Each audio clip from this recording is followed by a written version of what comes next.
Ho,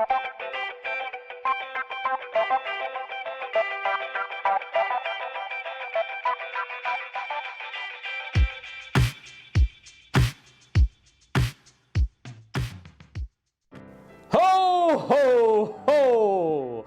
You're watching All Saints TV, and I'm here to welcome you to a jam-packed, bumper Christmas edition of Good Morning, All Saints. Mr. McGovern sadly couldn't be here today, so he's asked me to step into his shoes for one episode only.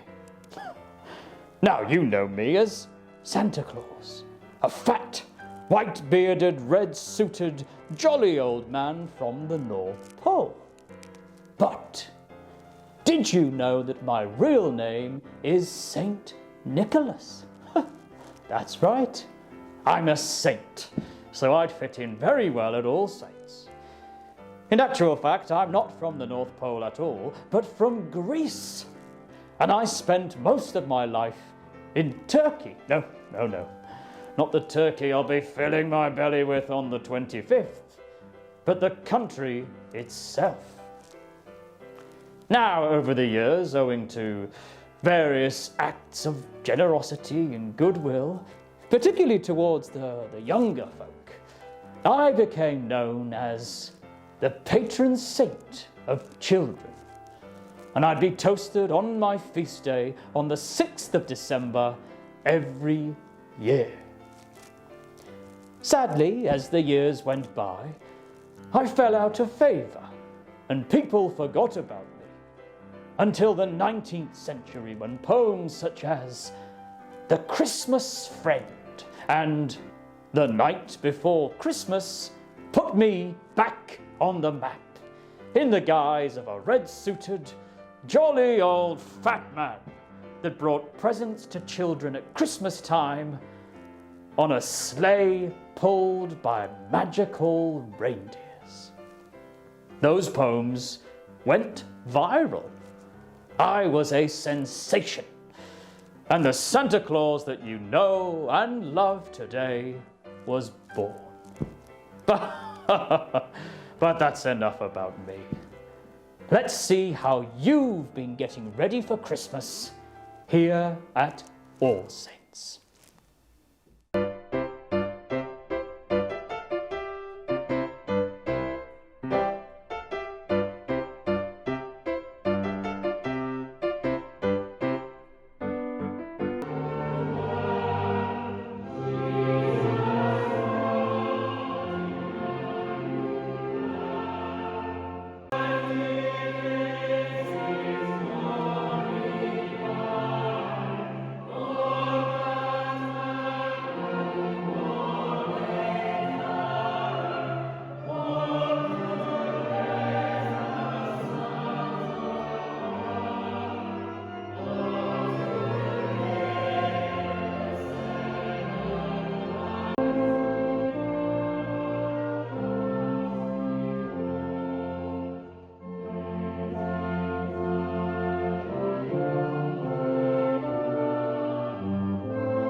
Dios guardó el lobo de nuestra famoso vuelo, este sacro devo, crece in buon disera. Rio, Rio, ciula, da libera. Dios guardó el lobo de nuestra cordera.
Good morning, All Saints. It's time for the interview that you've all been waiting for. We've had Frost versus Nixon, Bashir versus Princess Diana, Oprah and Prince Harry. Now add to that list, McGovern versus ONeill. I'm joined today by Mr. ONeill, who has kindly agreed to sit down with me and answer all of your questions. Mr. ONeill, thank you very much for finding the time to sit down and do this.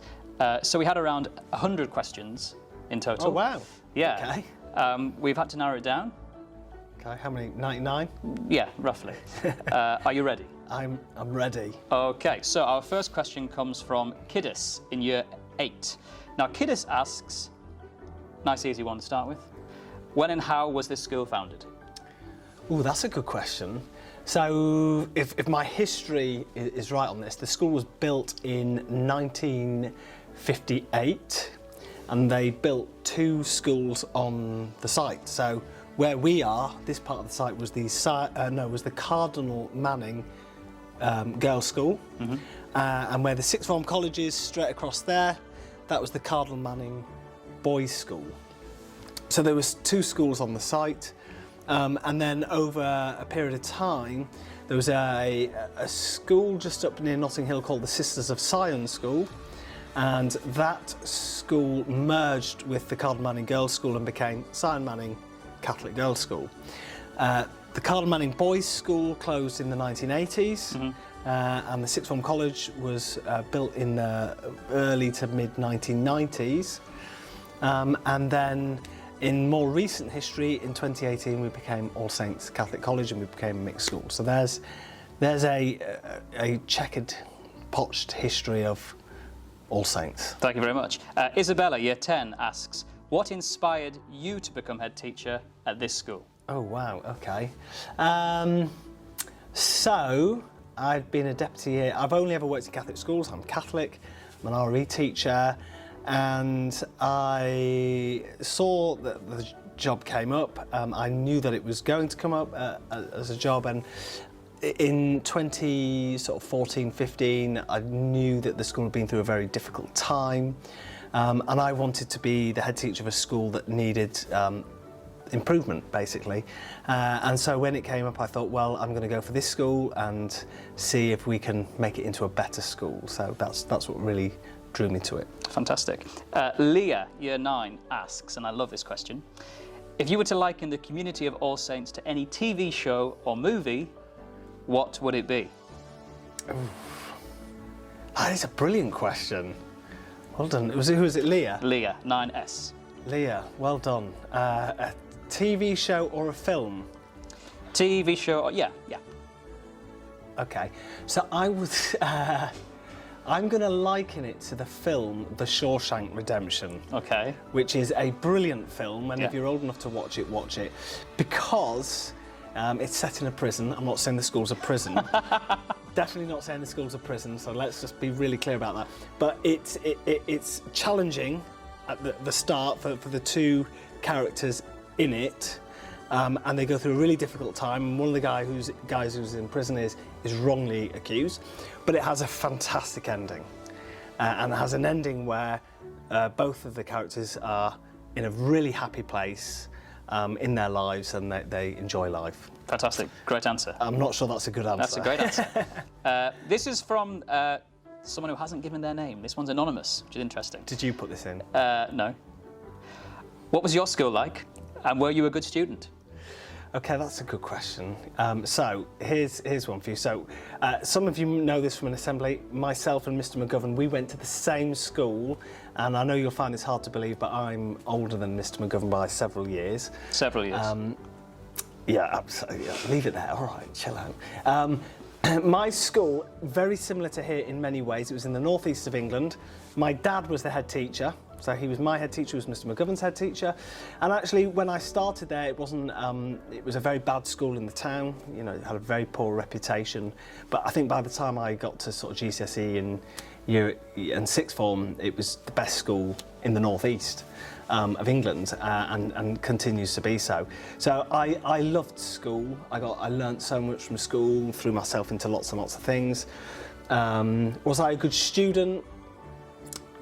By and large, yes, but like lots of people, sometimes could be a bit lazy, you know, would get told off by my parents for not working hard enough sometimes, but, you know, I did well in my exams and went to university, so I think, yeah, I did pretty well. On that note of perhaps not doing well, Alicia in 8S wants to know, have you ever received a detention or been excluded from school? So I was never excluded from school. Detention, probably. I can't think of a detention, and therein lies a bit of a, I suppose, something for everybody to learn. You don't remember things like that. I think I probably had lines and things at school, probably had detentions, but don't remember them. What you remember is what you've become, and you look back with what it did for you, I think. And what my school did for me was gave me a really good education, because I've done fairly well in life, but it also taught me how to be a good person as well. Did you ever join Miss Gatenby's Pots and Pans Club? Miss Gatenby was our food teacher, and all I would say is, All Saints, you are so lucky to have Miss Obakoya. I would echo that. Paulina, year 11, asks, do you miss being a classroom teacher? Why/why not? Yes, I do, and I think two things I miss from being a classroom teacher previously was I love my subject, which is RE. I did a degree in theology, and I used to love teaching A-level. So I used to have a lot of A-level classes, but I also used to love teaching like year 7 classes. So when they first came into the school and the excitement that they had, and you know, just you could go anywhere in the lessons and teaching the younger students, I miss that. However, I suppose your job and your life changes, but it doesn't mean that I won't necessarily teach again. But you know, here, there's just so much going on in this school and so much to lead. It's just having that in the timetable is sometimes quite difficult to do. Okay, Michelle in year 8 has a devilish question. Who is the best teacher in the school? Wow, that is a very difficult question. And you have to answer. I'll have to answer. You have to give some answer. So, okay, I'll give an answer. I don't think there's one teacher who's the best.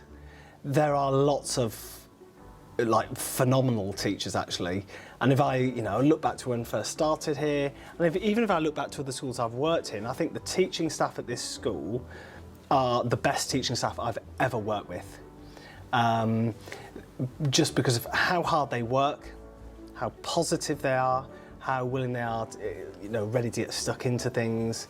I think as a head teacher, I'm so lucky to work with such a phenomenal group of individuals who teach. And teachers are different. Some teachers have different skills at different things, and you just can't pinpoint one teacher. Is that enough? That's more than enough, yeah. Michelle? I'm being very diplomatic here, so... I hope that answers your question, Michelle. Mariam, has been reading the Ofsted report, perhaps. 'Cause Well done, Mariam. Mariam asks, what are your plans for subjects in this school, and will you add more subjects such as DT? Ah, that's a very good question. Okay, so we already have DT, which is taught currently through the art curriculum, but obviously that was a feature in the Ofsted report, was deepening and broadening how we teach that. So that is something that we've been having lots and lots of meetings about at the minute, and I'm apportioning money from our budget to spend on that provision. So what I would say to all students is watch this space, because in the next sort of 6 months they're going to see lots of new equipment being bought and lots of plans, and students over the next year doing different types of work in those lessons. Wonderful. Which is exciting. It's very exciting, yeah, very exciting. Speaking of new equipment, Benoit asks, will there be any new clubs, such as a drone flying club? Ooh, well, I mean, that's a really good question. That would be a fun club. The question is, will there be any more clubs? Yes. He's been quite specific. But very specific. Well, we do own a drone. So I suppose it's a question for staff here who might be watching this. Which member of staff is going to volunteer to run the drone flying club and to use the school's drone? If you volunteer, speak to Benoit in 8N. Great. Interesting question from Michaela. Will there be a new leadership every year? Now, I think, sir, she means the student leadership team. I don't think it's a comment on you. Who's that, Michaela? Michaela 7S. Is she hoping that I leave? You'll have to ask her. So I'm going to be staying. Will there be a new student leadership team every year? Absolutely, because what happens is when students get to year 11, we have head boy and head girl. We have got a head boy in year 10, because that's the oldest year group of boys that we've got, which is Abuka. And yeah, every year there'll be new leadership in terms of the senior leadership amongst students, but also student council too. Fantastic. Now, it'll be the last week of term by the time you watch this, but we've got a few questions about the end of term. Okay, great. You will be able to guess this one. Non-uniform? Yeah, non-uniform. When's the next day we'll be able to wear our own clothes to school? So, right, always say this. I love giving out a non-uniform day. However, getting towards the end of term is when sometimes the lovely manners and the brilliant behaviour that we have in school goes downhill a little bit. People get a bit tired, they get a bit crotchety, they argue with one another, they might be a little bit rude to their teachers. And what I always say is, if you want a non-uniform day, you have to demonstrate to me in those last week, 2 weeks of term that your behaviour is amazing, and then I will make a decision. So I will tell you in that last week based on how good you are. Okay. Peniel, year 10, asks, will you do a PS5 giveaway on the last day of school before Christmas? Probably not. But, I mean, how much is a PS5? Not a clue. Okay, so, I mean, will I do some kind of giveaway? Yes. Let me have a think about that, because that's quite a specific thing. I'll think about it and have a look and see if we can do something, a really good giveaway on the last day of term. Brilliant. Lovely question here from Ruth in year 11. Would you ever consider playing the lead in the Christmas pantomime? It would be a wonderful way to engage with the students. I agree. Would you? No, Ruth. Not happening. There we go. But I mean, yeah, I love the staff panto. It's brilliant, and it gives me a great opportunity to laugh at the staff with the students. Okay, time for our final question. This is from Thomas in year 8. Now, Sir Thomas is asking an incredibly challenging question here. Why are pizzas put in a square box and cut into triangles if they are round? It's a good question. I might spend the rest of the day doing zero head teachering and just think about that question. Maybe the maths department know.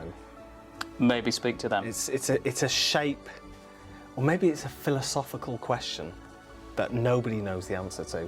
Maybe you can write in. Okay, well, thank you very much for that, Mr. ONeill. If you're watching in your form rooms, maybe a small round of applause there for Mr. ONeill and his answers. it's been a pleasure chatting to you today. Thanks very much. On Good Morning All Saints. Thanks for the questions. Students, I hope you enjoyed hearing your questions being read out, but the fun doesn't end there. Oh no, it's Christmas! And so I've spoken to your teachers and I've asked them if they have anything to ask Mr. ONeill. Oh no, I haven't. Oh yes, I have. Can I have 2 minutes on the clock, please?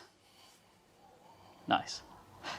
Mr. ONeill, your time starts now. English. John Steinbeck's Of Mice and Men is named after a poem written by which famous Scottish poet? Robert Burns? Correct. Who is the eponymous character in The Strange Case of Dr. Jekyll and Mr. Hyde? They both are. Jekyll and Hyde. Is correct, because, spoiler alert, they're the same person. Yep. Maths. What is 74 times 5? It's a year 7 question. 370. Correct. What is the positive square root of 256? 16. Yeah. Science. In which part of a plant cell does photosynthesis take place? The chloroplast. Is correct. Why are metals able to conduct electricity? Something to do with the electrons. Free electrons, is it? Free electrons that carry charge through the structure. RE. Okay. Can you name each of the first 5 books of the Old Testament? Genesis, Exodus, Numbers, Leviticus, Deuteronomy. Is correct. Bonus question, what is the English name given to these 5 books? Pentateuch. Fantastic. In Judaism, which prayer is bound to the heads and forearms of worshippers as they pray? Teflon. Is incorrect. Shema prayer. Oh, the Shema prayer, of course, it's in the Teflon. History. What did the peasants of northern England, should be good at this, have to eat after the harrying of the north? What do they have to eat? Yeah. Year 7s are screaming now. Goodness, I don't know what they had to eat. Potatoes. Better than that. Cats, dogs, horses and human flesh. OK, that's what northerners eat. Nice question there from Miss Harper. What was used to reload the Lee Enfield rifle that contributed to the 1857 mutiny in India? What was used to reload it? Like a plunger? I don't know. Not a plunger, sir. I've started, so I'll finish. The answer was pork and beef fat to lubricate the cartridge when reloading. This led to a rebellion, as most Indian people were Hindu or Muslim. Oh, OK, that's interesting. Didn't know that. Well, that's all we've got time for today, sir. Thank you for being such a good sport.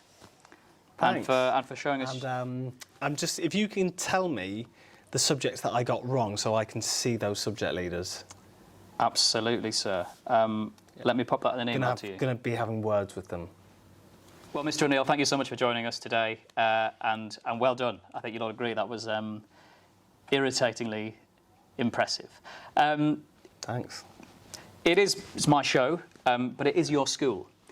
Okay. So would you like to do the link back to the studio? I'd love to. OK. Back to Santa Claus in the studio.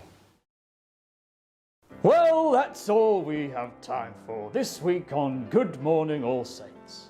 It's been a pleasure joining you today, and I hope you've enjoyed our bumper Christmas edition. There's still over a week until the big day, so make sure you're continuing to display those All Saints winning behaviours and that you end up on my good list. Remember, I'll be checking it twice. All that's left for me to do is to wish you a very Merry Christmas. What on earth is that? Rudolph, hide!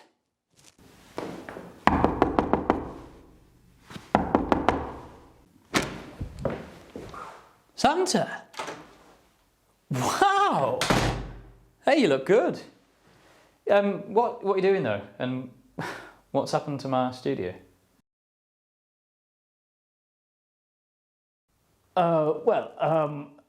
Actually, I was just in the middle of signing off. Sorry, what? It's Good Morning All Saints, and I'm the host. But it's Christmas, and I'm Santa Claus. True, but with respect, Santa, I think the students would rather hear from me. Oh no, they wouldn't. Oh yes, they would. Oh no, they wouldn't. Oh yes, they would. Oh, stop it, will you? I hate pantomimes. Oh, okay, if it means that much to you, I'll let you get on with it.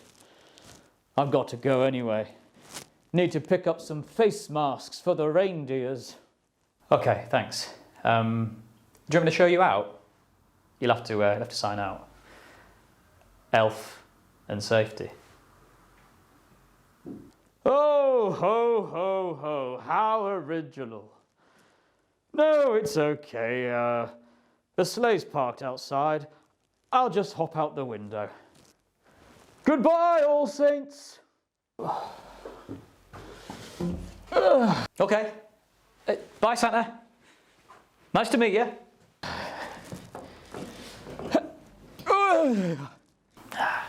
What a nice bloke. Oh, actually, Santa, one last thing. Do you still get presents when you're in your mid-30s? Santa? Santa? Santa? Santa? Santa? Can't hear me. Santa? Santa? Santa? Santa? Can't hear me. Santa? Santa? Well, that's all we've got time for this week on Good Morning All Saints. It's been a pleasure joining you today, and I hope that you've enjoyed our bumper Christmas edition. Deja vu. Have a fantastic Christmas, and we'll see you again for more Good Morning All Saints in the new year. All that's left for me to do is to wish you a very Merry Christmas. Stay safe, and we'll see you again in 2022. Bye for now.